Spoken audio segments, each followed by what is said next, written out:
welcome. I'm Lisa Ingalls Witter, and I'm here to help you awaken to the true you. So, thank you for joining me today for this episode of The Power of Practice.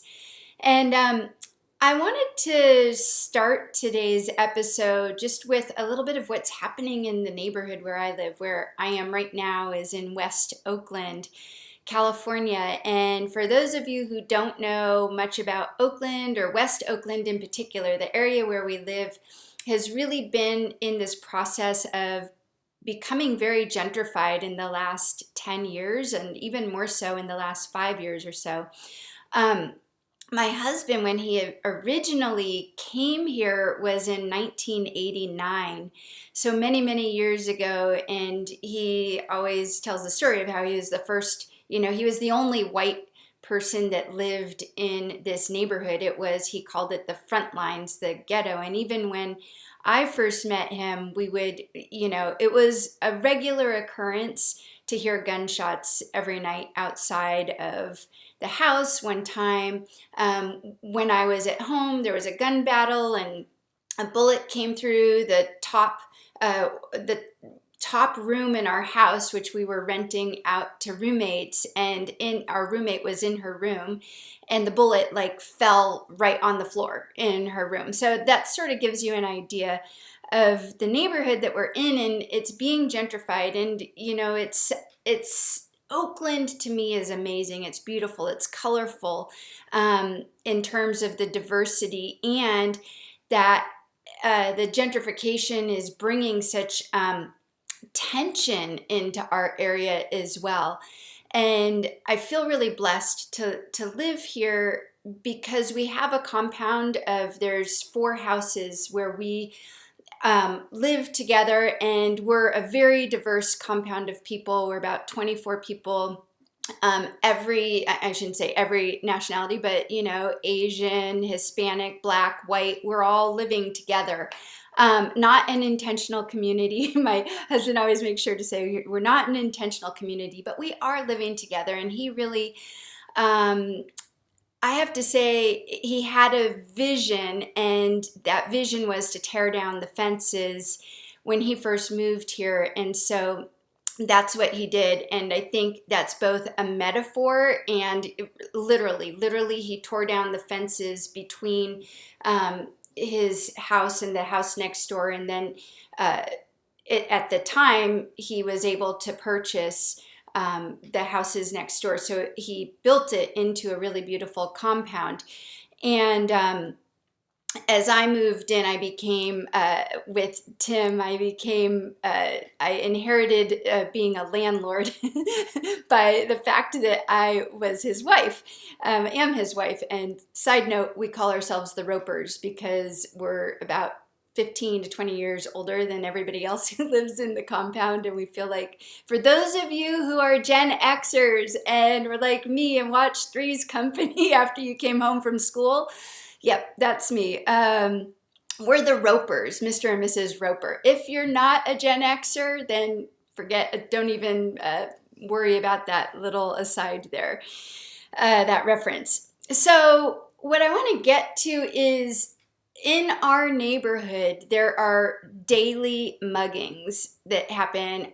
We've had, I want to say, at least every other month, someone who lives with us in one of the houses has been mugged. The most recent one was one woman was mugged on her way to local transportation to the BART station to go have dinner with a friend. They pulled her phone and her purse from her. She broke both feet. They broke both of her feet.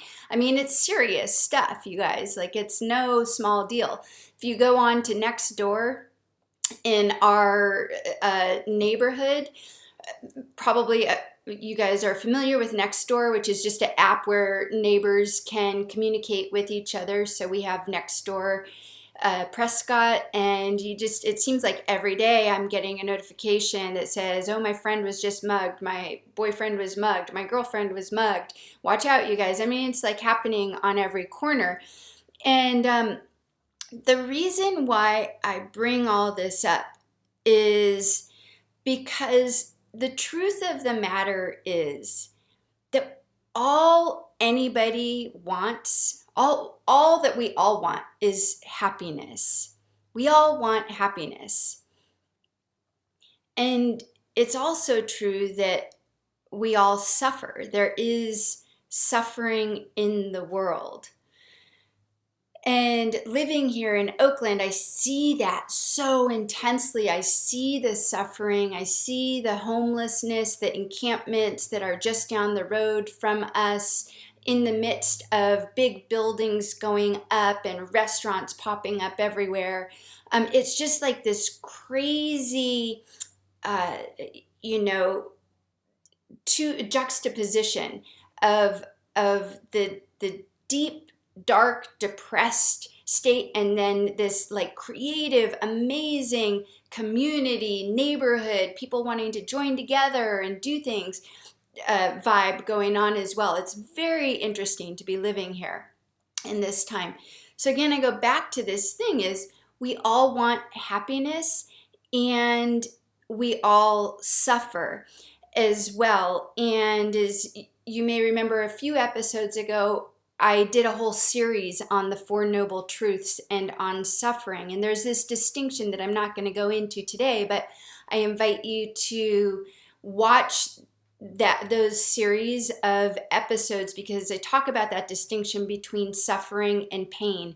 We can end suffering. That's what the Buddha taught us, is that we can end suffering. And it's not just the Buddha. I mean, throughout all spiritual texts and traditions, I'm not talking about religion, but like the pure spiritual texts, the esoteric texts, they all tell us that we can stop suffering. We don't need to suffer, but it requires an inner revolution, right? To stop our suffering requires an inner state shift. You can't do it outside of you. So I look at what's happening around me, specifically our friend who got mugged and both feet were broken. We've had a few people here, like I said, in this year get mugged. And what do they want? They want this. They want your iPhone. They want your computer, right? They want your purse with the money in it because they think that those things are going to make them happy. Right? But we know that an iPhone, a computer, a purse with some credit cards and money in it isn't what's going to really bring happiness into our lives. We have to have a shift within. So then the question is, how do I grapple with this? How do I live in this world with all the suffering going on, knowing that all anyone really wants is happiness? And I see so much suffering. I mean, I have suffering in my life, but I see so much suffering outside. I just walk right out that door there and I see suffering.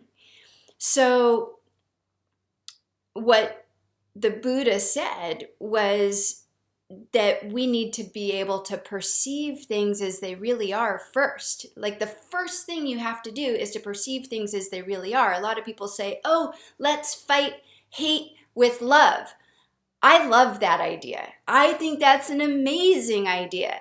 And to me, that's like going 2 steps too far. It's like you need to bridge that gap before you can get to just only love. And I don't say that I am saying it sarcastically, but I'm all about love.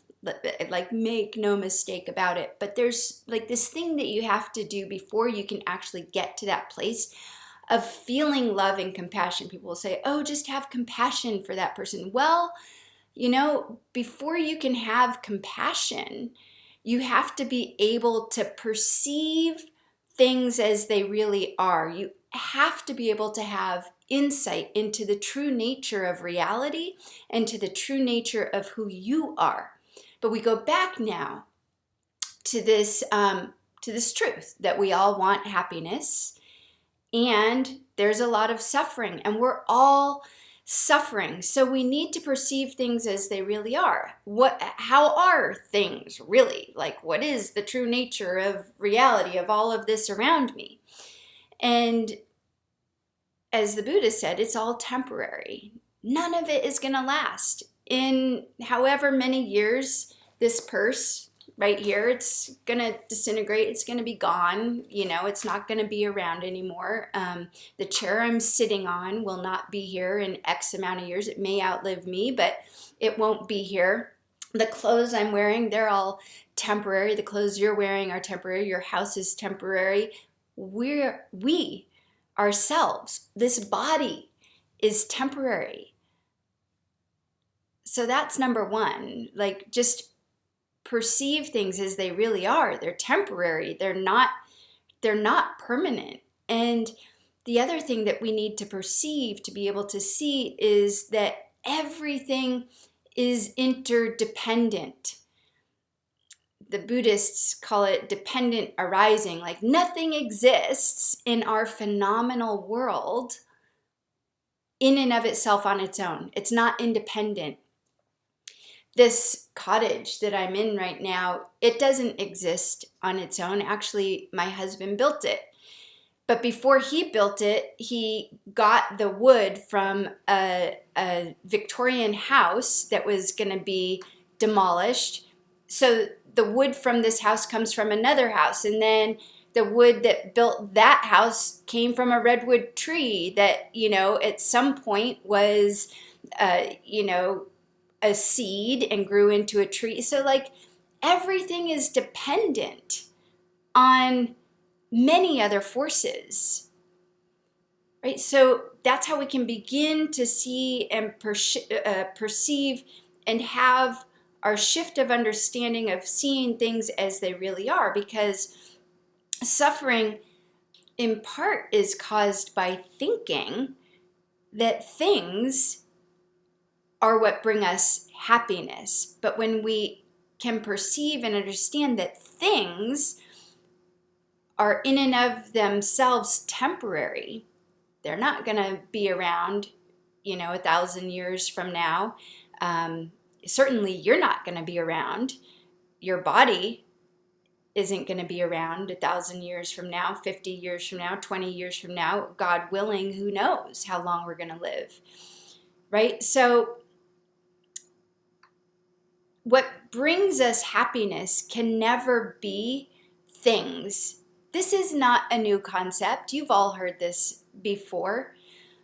But why do we then think or act in our lives as if things are the thing that brings us happiness? It's like we sort of need this like shake up, wake up call again, like, oh yeah, right.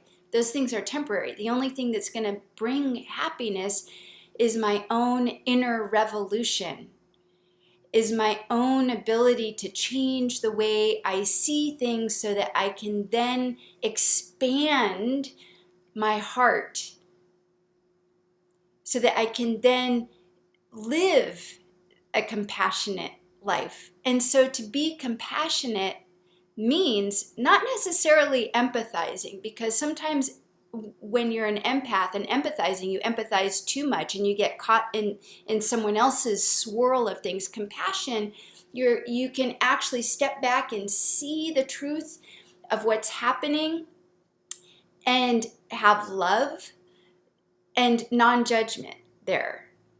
So if we can bring ourselves to have compassion for the suffering that others are experiencing. So now I go back to my example of beautiful West Oakland that I live in, and specifically all the muggings that are happening around here.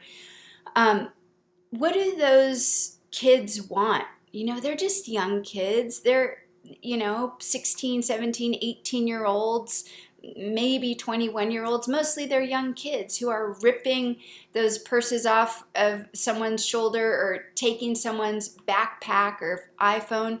All they want is happiness, and they're suffering. They don't have the privilege that a lot of us have, and they're suffering. They don't know anything else. can we have compassion and not get mad what a lot of people want to do? When I'm looking at the posts on next door, it's like, oh, we need more surveillance cameras, we need more police, we need a neighborhood watch. It's like, you know what, that's not going to be what is ultimately going to shift the vibe in the neighborhood. What's going to shift the vibe in the neighborhood is each of us individually understanding two things. One, we all want happiness. We all just want to be happy. And number two, we're all suffering. And you know what, people? Some people are suffering a lot more than you are and a lot more than I am. So it's up to us to create the inner revolution, to have the inner revolution and to have that compassion. But we can't have compassion without first understanding those two things. We all want happiness. We all suffer. Some people are suffering a hell of a lot more than you and I are, right? Then further understanding all things are temporary. These people that are suffering, they don't understand that if they take my phone, it's not going to bring them happiness. It's temporary. It'll bring them happiness for about 24 hours, and then they'll be out mugging someone else. It's up to you and it's up to me to change our inner state if we're going to change the outer state. And again, I know that I'm not saying anything new to you. I'm just hoping that this is a reminder and a gentle nudge that if you're getting caught up, as I certainly do, and like, oh my God, so everybody's getting mugged around here, or whatever the thing is for you, the suffering in your neck of the woods, in your circle of your community, the invitation today is just to remember we all want happiness and we're all suffering. Suffering is changeable. We can end suffering.